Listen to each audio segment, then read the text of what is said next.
নমস্কার, good morning, শুভ সকাল। নববর্ষে সকল বন্ধুদের প্রীতি, শুভেচ্ছা, অভিনন্দন আর অনেক অনেক ভালোবাসা।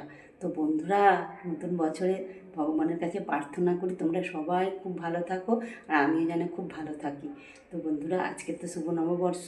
তো আজকে সকাল থেকে অনেকটা কাজ করেছি, কারণ কালকে সন্ন্যাসী নিয়েছিলাম না। সমস্ত কাঁচা ধোয়া সমস্ত করে উত্তরীটা গলার খুলে স্নান ফান করে এই ঠাকুর ঘরে এসেছি। ঠাকুর ঘরে এসে পুজো করলাম। তো এখান থেকে আজকের ব্লগটা আমি আমার ঠাকুর ঘর থেকে শুরু করছি। তো তোমরা পুরো ভিডিওটা দেখবে, তোমাদের ভালো লাগবে। তো চলো, আজকে আমি শুভ নববর্ষতে কেমনভাবে দিনটা যাপন করি তারই বিশেষ কিছু মুহূর্ত তোমাদের সঙ্গে শেয়ার করব। তো দিদি, পুরো ভিডিওটা দেখবে, তোমাদের খুব ভালো লাগবে। তো চলো, আমি এখন এখান থেকে আমার ভিডিওটা শুরু করছি। তো আমি ব্যাক ক্যামেরায় দেখাই কীভাবে আমার ঠাকুরগুলোকে পুজো করেছি। তো চলো, তো হচ্ছে এই দেখো, আমি আমার ঠাকুরগুলোকে ফুল দিয়ে সাজিয়ে সুন্দর করে পুজো করলাম। এই হচ্ছে আমার মহাদেব। তো সমস্ত পুজো সেরে, তো দেখো পুজো করা হয়ে গেছে। এবার আমি এখানটা পরিষ্কার করে নিয়ে হরিতলায় জল দেবো। হরিতলায় জল দিয়ে তারপরে রান্নাঘরে যাব। রান্নাঘরে গিয়ে কাজকর্ম সব করবো, তোমাদের সঙ্গে একটু একটু শেয়ার করবো। তো চলো, তো দেখো হচ্ছে আমার ঠাকুর। আজকে সারাক্ষণ হাসি মুখে থাকতে হবে, তবে সারা বছর সকলের মনের মধ্যে হিংসা, লোভ, পাপ কিচ্ছু আজকে দিনে রাখলে হবে না। আজকে শুধু আনন্দ, হাসি মুখে থাকতে হবে। তো চলো,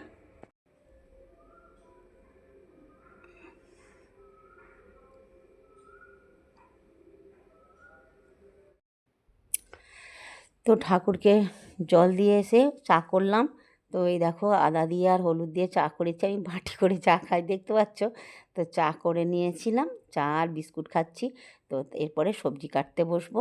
তো দেখো, আজকে তো অমাবস্যার প্রথম দিন। তো ওর জন্য তো 5 পদ রান্না করতে হবে। একদম সবজির ট্রে নিয়ে বসে পড়েছি দেখো। তো সমস্ত কেটে ধুয়ে নিয়ে আমি রান্না করতে বসে গেছি। অনেক কিছু রান্না করতে হবে না আজকের দিন, নববর্ষ বলে কথা, বছরের প্রথম দিন। তাহলে তার জন্য তো অনেক রকম পদ করতে হবে, আর আমার সাধ্য অনুযায়ী, যে যার সাধ্য অনুযায়ী। তো তোমরা কমেন্ট করে জানাবে তোমাদের নববর্ষে কার ঘরে কী রান্না বান্না হলো। তো মোটামুটি এই দেখো, আমার রান্না বান্না হয়ে গেছে। আমি পুরো ঘেমে চান করে গেছি। তো নববর্ষের দিন আমি কী রান্না করলাম তোমাদের সঙ্গে শেয়ার করছি। এই দেখো, গরম গরম সাদা ভাত, টক ডাল, মুগ ডাল, পোস্ত আলু ভাজা, চিংড়ি মাছের ঝাল, উচ্ছে ভাজা, পটল ভাজা, শাক ভাজা, এদিকে ডাঁটা কুমড়ো পটলের তরকারি, এদিকে মাছের ঝাল, আর হচ্ছে লাল লাল, হচ্ছে যে লাল লাল ঝাল ঝাল, উফ, খাসির মাংস। দেখতে পাচ্ছ বন্ধুরা? তো এই দেখো, এইগুলো সব নিজে হাতেই কাটলাম বাটলাম। তোমাদের দাদাভাইয়ের তো এমার্জেন্সি ডিউটি, ছুটি বলে নেই, উনি অফিসে গেছেন। তো দেখো, সমস্ত রান্না বান্না সেরে দেখো, বাসন কোসন মেজে ঘর দোর ঝাঁট দিয়ে পুরো ঘেমে চান। এই গরমকাল আসছে তো আমাকে প্রচুর ঘাম দেবে। তো দেখো, সব পরিষ্কার করে গুছিয়ে রেখেছি, ছেলে মেয়েরা এলে তবে খেতে দেবো। তো এই দেখো, খেতে বসেছি, সবাইকে খেতে দিয়েছি। বলছে, ও মাম্মাম, তুমি 4 দিন ভাত খাওনি, তুমি আগে খাও। আমি বলছি, হ্যাঁ রে বাবা, তোদের আগে দিই, তারপর আমি খাবো। ওরা দেখো খেতে বসে গেছি সকলে। তো দেখো, ভাতটা নিয়ে বসেছি, কিন্তু বন্ধুরা খেতে পারিনি গো। অল্প একটু খেতেই পেটটা ভরে গেছে। মানে ভাবলাম যে 4 দিন ভাত খাইনি, ভাত খাবো, কিন্তু ভাত কই খেতেই পারলাম না। তো যাই হোক, দেখো, আর আমার মেয়েকেদের জিজ্ঞাসা করছি, কিরে মানু, আমার রান্না বান্না কী রকম হলো? বলছে, মাম্মাম প্রত্যেকটা রান্না খুব ভালো হয়েছে। ওরা একটু একটু করে খেয়েছে। আর বলছি, মটনটা কেমন হলো? বলছে, ওফ, তোমার মাংস, আমার মেয়েরা বলছে তোমার মাংস সেই সেই, মানে তুমি যা সুন্দর মটন করো, মানে কি বলবো, ওরা মানে সবসময় বলে যে আমার মাম্মাম খুব সুন্দর মটন করে। তো সত্যি বন্ধুরা, খেয়ে দেখলাম, নিজের প্রশংসা নিজে মুখেই করছি, যে সত্যিই খুব সুন্দর খেতে হয়েছিল। আর তোমাদের দাদাভাই হচ্ছে মাছ খেতে ভালোবাসে, ও মাছ খাচ্ছে, মটন খাবে। আর আমার ছেলেকেও জিজ্ঞেস করলাম, ওর খাওয়া হয়ে গেছে, জিজ্ঞেস করলো, ও ভাই কেমন হয়েছে রে খেতে? বলছে, না না, খুব সুন্দর হয়েছে মা, তোমার খাসির মাংস হাতে, খাসির মাংস খুব সুন্দর। আর আমার মা মাংস খায় না বলে ওই দেখো নিচে বসে খাচ্ছে। তো দেখো, আবার সেই বিকালবেলা তোমাদের কাছে আবার ফিরে এলাম। তো দেখো, আমি সাজুগুজু করে ড্রেস পোশাক পরেছি বিকালবেলা, কারণ আজকে আমাদের বিকেলবেলা মেলায় যাব। তো এই দেখো, আমার প্রাণের ঠাকুর নতুনভাবে আজকে সেজে উঠেছে, দেখতে পাচ্ছ বন্ধুরা?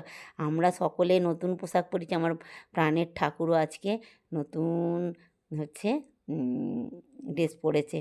বাবা শ্যামসুন্দরকে নতুন সাজে সাজিয়েছে। তো এই হচ্ছে আমাদের ঠাকুরমশাই, ওনাকেও আমার ক্যামেরাবন্দি করে নিলাম, কারণ ওনাকে তো সবসময় পাওয়া যায় না। আমরা সকলেই শঙ্খধ্বনি, উলুধ্বনি, ঢাক বাজনা নিয়ে আমরা হচ্ছে কি মাঠে যাব, বছরে একবার বাবা শ্যামসুন্দর মাঠে যাই। এই হচ্ছে আমার ভাইঝি, ওকেও বললাম আয় মা, তো তোকে একটুখানি আমার ক্যামেরাবন্দি করে রাখি বলে ওই দেখো ও আমার কাছে এসে দাঁড়ালো, ওকেও নিলাম। তো এই দেখো বেরিয়ে পড়েছে আমার প্রাণের ঠাকুর বাবা শ্যামসুন্দর। ওই যে আমাদের বছরে একবার না, ওই আমাদের গোষ্ঠতলা আছে, গোষ্ঠতলায় বাবা গোষ্ঠনীলা করতে যায়। তো ওর জন্য একবার মন্দির থেকে বেরোয়, আমাদের মন্দিরটা পুরো ফাঁকা লাগে। তো এই দেখো প্রথমেই যাচ্ছে ফুলের সাজি, প্রথমে যাবে জল, তারপরে যাবে ফুলের সাজি, তারপরে আমাদের গোটা পাড়ার মানে বাচ্চা থেকে বউ মেয়ে সকলেই নতুন পোশাক পরে শঙ্খধ্বনি, উলুধ্বনি, ঢাক, কাঁসি বাজিয়ে আমরা বাবাকে গোষ্ঠতলায় নিয়ে যাব। তো দেখো কী অপরূপ দৃশ্য, মানে কি বলবো, ওই আর যেন একদম পথসভা করে আমরা বেরাই, দেখো কি ভালো লাগে। এই দিনটার জন্য অপেক্ষা করে থাকি আমরা, কিন্তু আমাদের মন্দিরটা একদম ফাঁকা হয়ে থাকে, মানে বাবা কখন আসবে সেই পুজো হয়ে গেলে রাত্রিরে আবার বাবাকে শঙ্খধ্বনি ঢাক বাজনা উলুধ্বনি নিয়ে আবার বাবাকে মন্দিরে আনা হবে। খুব ভালো লাগে, বছরে একটা দিন আমরা অপেক্ষা করে থাকি। দেখো বন্ধুরা কি ভালো লাগছে দেখতে, দেখতে পাচ্ছ? এই ছাতা মাথা দিয়ে বাবা যায়, প্রত্যেক বছর যায়, খুব ভালো লাগে দেখতে। তো এই দেখো প্যান্ডেলে এসে গেছে, প্যান্ডেলে ঠাকুরটাকে রাখা হয়েছে, এবার সুন্দর করে সাজাবে। অন্য জায়গায় সব ঠাকুর আনতে গেছে তো ওই জন্য।